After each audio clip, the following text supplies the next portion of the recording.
نمرود کی آگ سے نکلنے کے بعد حضرت ابراہیم علیہ السلام نے ملک شام کا رخ کیا اور وہیں زندگی بسر کرنے لگے۔ اس شہر میں آ کر حضرت ابراہیم علیہ السلام کا واسطہ ایسے لوگوں سے پڑا جو بڑے ہی خوبصورت اور اعلیٰ شان و شوکت والے کپڑے پہن کر کسی جگہ روانہ ہو رہے تھے۔ حضرت ابراہیم علیہ السلام نے ان لوگوں سے پوچھا کہ تم سب کہاں جا رہے ہو؟ انہوں نے جواب دیتے ہوئے کہا کہ ہم ایک بادشاہ کے محل میں جا رہے ہیں۔ ان کی بہت ہی خوبصورت لڑکی ہے۔ وہ ایسی خوبصورت ہے کہ اس جیسی حسین عورت اس دنیا میں کوئی موجود نہ ہے، لیکن اس کے لیے جو بھی رشتہ آتا ہے وہ اس کو انکار کر دیتی ہے۔ اس کا کہنا کہ میں اپنی پسند کے لڑکے سے شادی کروں گی۔ 7 دن سے مسلسل یہ سلسلہ جاری ہے کہ سب لوگ وہاں جاتے ہیں، وہ شہزادی کسی کو پسند نہیں کرتی ہے، سب کو محل کے میدان سے جانے کے لیے کہہ دیتی ہے۔ یہ بات سن کر حضرت ابراہیم علیہ السلام بھی ان لوگوں کے ساتھ اس بادشاہ کے محل میں یہ عجیب منظر دیکھنے چلے گئے۔ جب سب لوگوں اس محل میں میدان میں آ کر بیٹھ گئے تو وہ شہزادی اپنی نوکرانیوں کے ساتھ بہت اچھے لباس اور چہرے کو ڈھانپ کر ایک بڑے سے برتن میں سونے چاندی کے جواہرات لے کر معمول کے مطابق سر لڑکوں کو دیکھنے لگ گئی۔ شہزادی نے دور سے دیکھا کہ آج ان لڑکوں میں ایک ایسا لڑکا ہے جس کی پیشانی نور سے چمک رہی تھی۔ شہزادی نے لڑکے میں عجیب کشش محسوس کی تو وہ حضرت ابراہیم علیہ السلام کے پاس آئی اور سونے چاندی سے بھرا ہوا برتن حضرت ابراہیم کی گود میں انڈیل دیا اور واپس جا کر اپنے والد کے ساتھ تخت پر بیٹھ گئی۔ حضرت ابراہیم علیہ السلام کو بادشاہ کے سامنے لایا گیا تو بادشاہ نے اپنی لڑکی سے کہا، اے میری پیاری بیٹی، تیری پسند بہت ہی اچھی ہے، تو نے نیک اور پرہیزگار لڑکے کو پسند کیا ہے۔ یہ لڑکا مجھے مالی لحاظ سے غریب لگتا ہے، اس لیے بادشاہ نے لڑکی سے کہا، اے میری بیٹی، یہ غریب اور پردیسی لڑکا ہے، اس سے شادی نہ کرو۔ وہاں جو لوگ بیٹھے ہوئے تھے انہوں نے بادشاہ کی بیٹی سے حضرت ابراہیم علیہ السلام کی شادی کرنے کے لیے ہاں کروا دی۔ شادی کا سارا خرچہ بادشاہ نے دونوں طرف سے خود ہی کیا۔ بادشاہ کی لڑکی کی شادی کا چرچا سارے شہر میں ہو گیا تھا۔ ناظرین کرامی، اس شہزادی کا نام حضرت سارہ علیہ السلام تھا۔ کچھ روایات میں یہ بیان کیا گیا ہے کہ حضرت سارہ اور اماں حوا ایسی خواتین تھیں جو کہ انتہا کی حسین و جمیل تھی۔ حضرت ابراہیم علیہ السلام کی شادی کو بھی چند دن ہی گزرے تھے کہ آپ علیہ السلام ملک مصر کی طرف ہجرت کی۔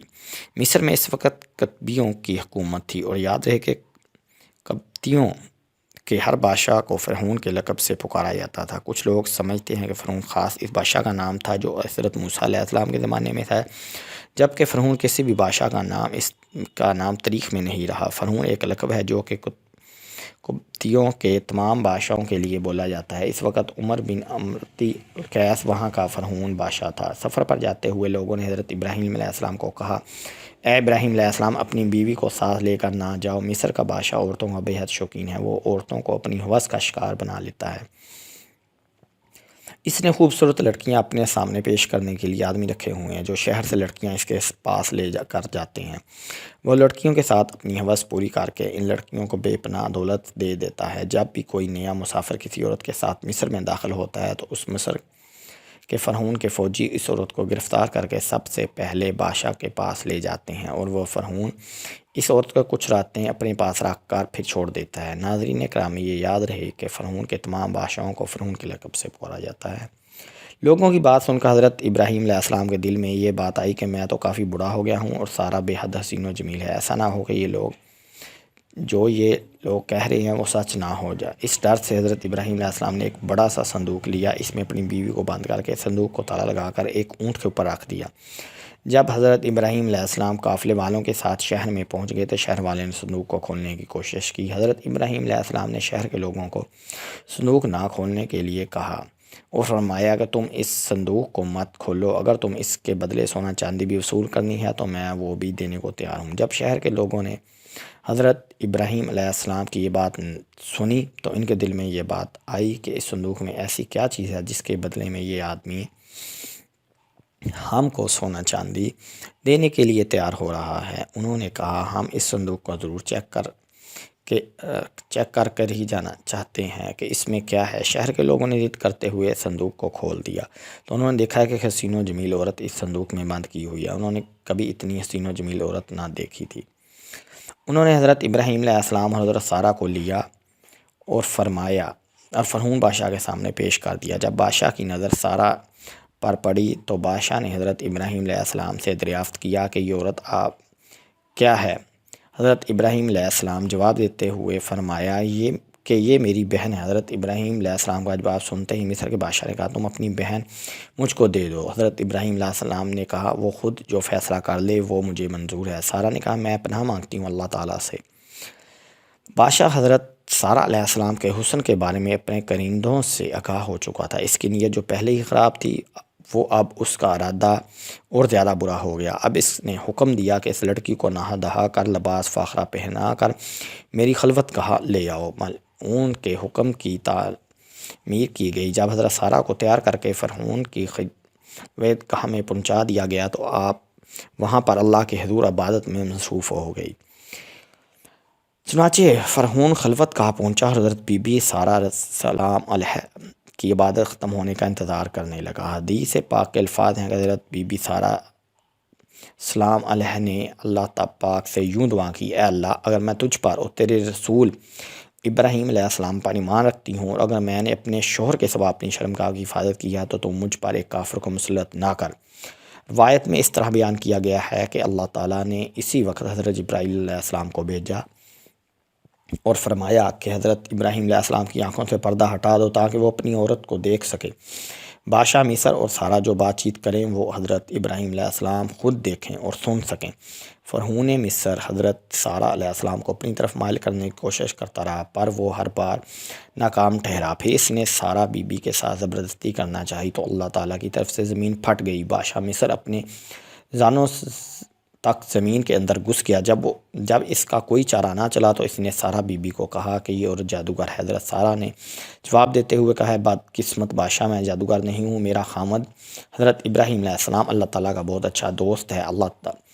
اللہ غفور الرحیم ہے، سب کچھ دینے والا ہے، وہ ظاہر و پوشیدہ کو اچھے طریقے سے جان جاتا ہے۔ میرا خامد اللہ تعالیٰ سے یہ دعا کر رہا ہے کہ تیری بری نیت میری طرف سے ٹل جائے۔ ہر بار اللہ تعالیٰ اپنی دوست کی دعا قبول کر رہا ہے۔ سارہ بی بی کی زبان سے یہ لفظ سن کر مصر کے بادشاہ نے توبہ کر لی تو اللہ تعالیٰ نے اس کو زمین سے باہر نکال دیا۔ جب وہ زمین سے باہر نکل آیا تو پھر اس کی نیت خراب ہوئی تو اس نے حضرت سارہ کو بند نظر سے دیکھا تو اللہ تعالیٰ کے حکم سے اس کی نظر جاتی رہی۔ جب وہ آنکھوں سے نبینا ہو گیا تو اس نے سارہ سے کہا، اے بی بی میرے لیے اللہ تعالیٰ سے دعا کرو کہ میں ہمیشہ کے لیے اس بدکاری سے بچ جاؤں۔ حضرت سارہ نے بادشاہ مصر کے لیے اللہ تعالیٰ سے دعا کی، اے اللہ اس زانی شخص کو سیدھا رستہ دکھا دے۔ اللہ تعالیٰ نے حضرت سارہ بی بی کی دعا کو قبول کرتے ہوئے اس کی آنکھوں کی بینائی واپس لوٹا دی۔ جب اس کی آنکھیں ٹھیک ہو گئیں تو اس نے ایک بار پھر حضرت سارہ کی طرف بدکاری کرنے کی کوشش کی تو اس بار اس کا سارا جسم ایک جگہ پر رک گیا۔ اس نے پھر حضرت بی بی سارہ علیہ السلام سے دعا کی تو سارہ نے جواب دیتے ہوئے کہا، اے بدقسمت تو اپنی حرکتوں سے باز نہیں آ رہا، یہ سب دعا میرے خامد کر رہا ہے، اب اس کی مرضی ہے کہ وہ تیرے لیے دعا کرتا ہے یا نہیں کرتا۔ مصر کے بادشاہ نے حکم دیا کہ حضرت ابراہیم علیہ السلام کو میرے سامنے لاؤ۔ حضرت ابراہیم علیہ السلام کو مصر کے بادشاہ کے سامنے لایا گیا۔ ملعون نے حضرت ابراہیم علیہ السلام کو کہا، اے ابراہیم علیہ السلام میرے لیے دعا کرو، میں بہت ہی بے شرم انسان ہوں، میں نے تیرے ساتھ بہت ہی برا کرنے کی کوشش کی ہے۔ حضرت ابراہیم علیہ السلام نے فرمایا کہ یہ سب کچھ میرا خدا کر رہا ہے جو بڑا ہی رحیم اور کریم ہے۔ بادشاہ نے اپنی بیٹی حسین جمیل سارہ کے سامنے پیش کر دی اور کہا، اے اللہ کے نیک بندی، میں تم کو بی بی ہاجرہ شکرانہ کے طور پر بطور ہدیہ پیش کرتا ہوں۔ جو گناہ مجھ سے ہوا ہے تو مجھے اللہ کے واسطے معاف کر دیجیے گا۔ روایت میں ہے کہ حضرت ابراہیم علیہ السلام سارہ اور ہاجرہ کو ساتھ لے کر کنعان کی طرف تشریف لے گئے۔ حضرت سارہ راستے میں حضرت ابراہیم علیہ السلام کو صاحب گزارا ہوا وقت بتانے لگی تو حضرت ابراہیم علیہ السلام نے فرمایا، اے سارہ تم بے فکر رہو، اللہ تعالیٰ میری آنکھوں سے پردہ غیب کو دور کر دیا تھا، میں آپ اور مصر کے بادشاہ کی ہر بات کو سن سکتا تھا، آپ دونوں کو دیکھ رہا تھا، تم کو کسی بات کو بتانے کی ضرورت نہیں ہے۔ روایت میں ہے کہ اس کے بعد حضرت سارہ علیہ السلام نے حضرت ہاجرہ کی شادی حضرت ابراہیم علیہ السلام کے ساتھ کر دی۔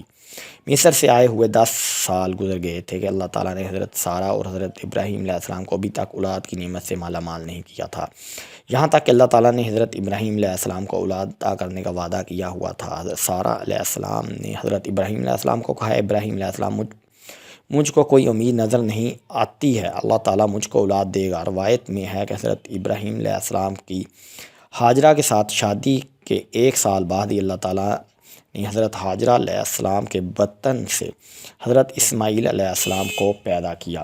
جب حضرت ابراہیم علیہ السلام کی عمر 100 سال اور حضرت سارہ علیہ السلام کی عمر 90 سال کو پہنچی تو اللہ تعالیٰ نے حضرت سارہ کو بھی ایک بیٹے کی نعمت سے نواز دیا، جس کا نام اسحاق علیہ السلام رکھا تھا، جس کا ذکر قرآن مجید میں اس طرح بیان کیا گیا ہے، ہم نے سارہ کو اسحاق کی اور اس کے بعد یعقوب کی خوشخبری دی۔